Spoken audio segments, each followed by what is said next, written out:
urbano v dežju, pa v temi, pa brez načrta. A veš, to je bolj tako, kaj pa jaz vem, da preko Rusu, da mora sredi brez načrta. Bi se tudi bolj težko znajdo, a ne?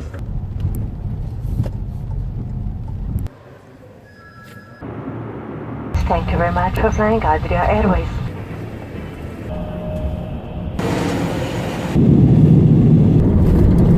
Ura je točno 12 in jaz sem v Madridu, pa veš kaj?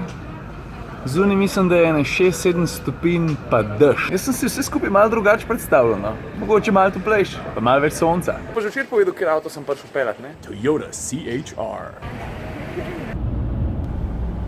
Zdaj pa kako če me jaz to razloži, da nam preveč predolg, pa da nam preveč zatežen? A veš, jaz nisem tukaj samo zato, da bom pelal Toyota CHR, udeležil se bom tudi enega tacga, dosti zanimivega, prijateljskega sicer tekmovanja. Jebeš ti prijateljsko tekmovanje. A veš, ta urbana džungla za mano, Madrid, bo en takšen poligon, kjer se nas bo več fotografov zbralo, vzelo vsak svojega CHR-ja in poskušali narediti čim boljšo fotko z enim zanimivim twistom. Skupen imenovalec vseh fotk mora biti odsev. A zdaj odsev avta ali odsev ne vem česa, pač odsev. Toyota pričakuje, da bo vsak naredil eno dobro nočno pa eno dobro dnevno fotko. In pol bojo med vsemi fotkami, ki jih bojo vsi fotografi tukaj naredili, zbrali 24 najboljših. Tamle zadnji je pa moja konkurenca.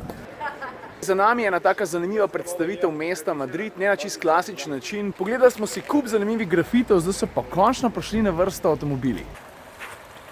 Ok, da sem pa jaz končno v svojem elementu. Car number 28. Ok, let's go!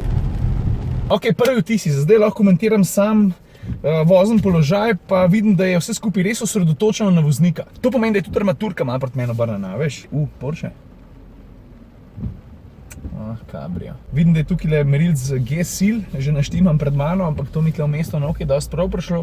Drugače pa vse skupaj, bom rekel, tako športno utesneno, no? Ne vem pa, koliko je prostora zadaj.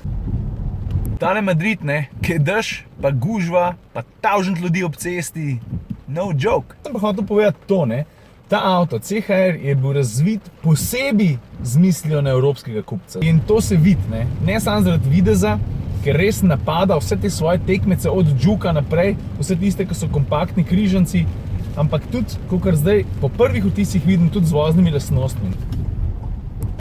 Volan je prijetno poveden pri nižjih hitrostih, ročica menjalnika ima razmeroma dolge hode, ampak veš, so kar dobro natančni. Zdaj, ki je dež za silo nehal padati, mogoče lahko par stvari pokažem, kar se tega avta tiče. A veš, en dober pokazatelj, kako predrzna je bila Toyota, je že sam to, dokam vse se zarežejo sprednje luči. Daj to, veš, kako globoko v karoserijo grejo, ali pa kako zadnje luči izstopajo.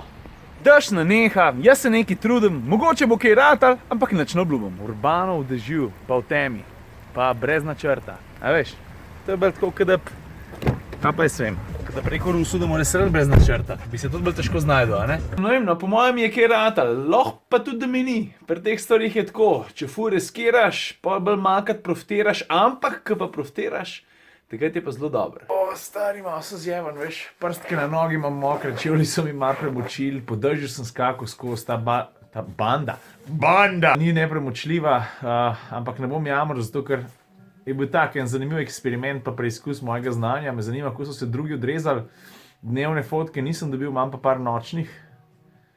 A še kaj? A ja, avto je, ja tako, no, na prvi pogled je kar zanimiv, ne morem še vedno nič kaj dosti soditi, ker so bile moje hitrosti večinoma tam od 0 do 55-60 max. Je pa na pogled res tak hud, mislim, eye-catcher, no, veš, kaj hočem reči. Preostaneta mi tuš pa večerja, pa nekaj malega pojstle.